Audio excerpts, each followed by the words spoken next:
anime lain semuanya bisa mengalahkan Raja Iblis. Namun pahlawan di anime ini adalah salah satu yang paling kejam dalam sejarah.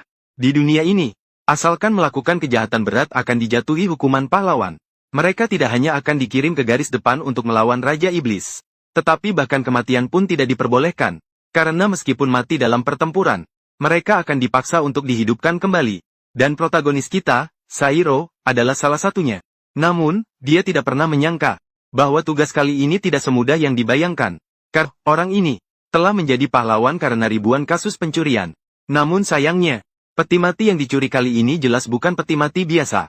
Jadi setelah melalui kebingungan, akhirnya mereka memutuskan untuk membuka peti mati.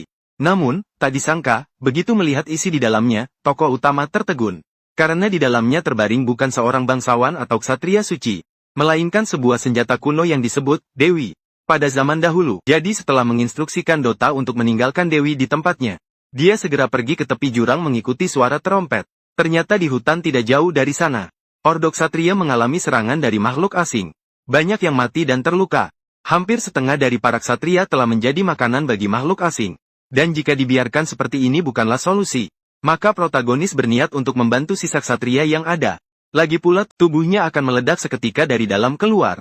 Meskipun setelah melalui pertempuran yang sengit, tokoh utama akhirnya berhasil memusnahkan semua makhluk asing. Namun, dia tidak menyangka bahwa yang dia dapatkan bukanlah ucapan terima kasih dari Ordo Ksatria Suci. Hanya karena dia menunjukkan tanda pahlawan di lehernya. Pria yang memimpin langsung menghunuskan pedangnya ke arahnya. Karena pahlawan adalah lambang kejahatan. Jadi bagi mereka yang sombong dari Ordo Ksatria Suci, diselamatkan oleh pahlawan bahkan lebih baik mati. Dia mengatakan itu dan bersiap untuk mengeksekusi Sairo di sini. Namun saat suasana semakin tegang, salah satu rekan Sairo tiba-tiba menghubunginya. Ternyata situasi terburuk telah terjadi. Di sisi lain saat ini juga, pasukan utama Ordo Ksatria sedang menuju fenomena Raja Iblis. Dan sepertinya akan segera berperang melawan fenomena Raja Iblis. Memikirkan hal ini, Sairo segera memutuskan untuk segera memberikan dukungan. Dan bahkan pada waktu yang hampir bersamaan di sampingnya keluar. Karena Dewi belum menandatangani perjanjian. Jadi dia berharap Ordo Ksatria Suci segera mencari seorang penandatangan perjanjian. Namun ia membenci Dewi. Dan hampir bahkan jumlah elit pun semakin banyak. Diiringi oleh ledakan besar. Ketika Sairo terbangun dari pingsan sejenak, Dewi sudah terbaring tidak jauh di depan.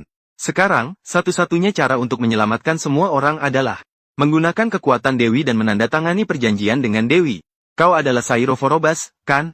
Dan di atas adalah ringkasan isi episode pertama dari Hukuman Pahlawan. Di sini akan Mas Sairo. Dia tidak ingin menghadapi Dewi. Karena dia pernah menjadi ketua Ordo Ksatria Suci yang kelima. Karena dikhianati oleh seseorang. Dia secara langsung membunuh Dewi yang terinfeksi fenomena Raja Iblis.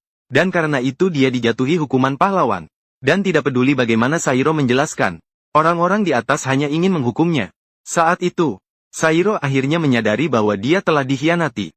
Maka untuk bertahan hidup, untuk membalas dendam kepada orang yang mengkhianatinya, dia hanya bisa menghadapi semua ini dengan penghinaan. Menjadi pahlawan yang dipandang rendah oleh semua orang. Dia